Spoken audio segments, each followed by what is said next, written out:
you want to study English, I recommend AII.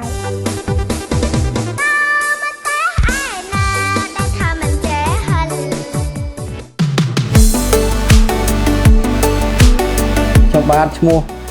ឆាំឆេនជាអាណាព្យាបាលសិស្សឆេនកញ្ចនាដែលនៅសាលា AII សាខាទូសកែនៅឃើញសាលាប្រហែលជាល្បីផងហើយណាមួយក្រៅពីសាលាហ្នឹងមើលទៅឃើញថាអូនរៀនដូចអត់ប្រកែកអីចឹងដល់ពេលចូលសាលាទៅដូចជាចំណាប់ដូចជាប្រកែកអញ្ចឹងគាត់មើលទៅគឺគាត់ខិតខំរៀនណាមែនតើឡើងទៅដល់ផ្ទះក៏ដោយមិនចេះចោលការងារការរៀនសូនទេអញ្ចឹង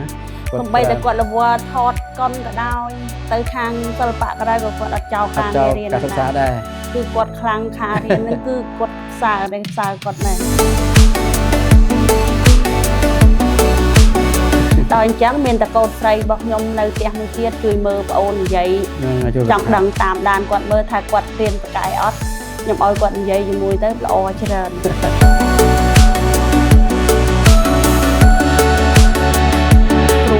គេមើលទុកដាក់រឿងកូនចៅហ្នឹងគឺល្អណាស់គឺកូនខ្ញុំមានរបៀបមានរបបការរៀនរបស់នៅហ្នឹងគឺខ្ញុំឃើញទៅឃើញល្អណាស់បងតែអញ្ចឹងខ្ញុំសប្បាយចិត្តដើម្បីឲ្យយើងអស់លុយក៏ដោយប៉ុន្តែសំខាន់គឺកូនរៀនហ្នឹងណា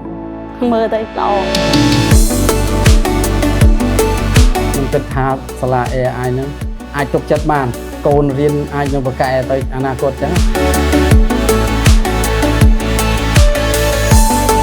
បុគ្គលិកនិងសន្តិសុខគឺគាត់មានសណ្ដាប់ធ្នាប់ល្អគាត់រាក់ទាក់យើងគាត់ការពារកូនយើងមើលទៅឲ្យយើងមានទំនុកចិត្ត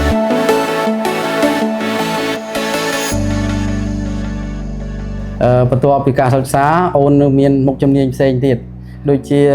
បង្ហាញម៉ូដរបស់កញ្ញាច្រៀងទៀតចេះទាំងច្រៀងទៀតអូនចេះច្រៀងឥឡូវទៅថតកុនថតអីចឹងទៀតលោកគ្រូ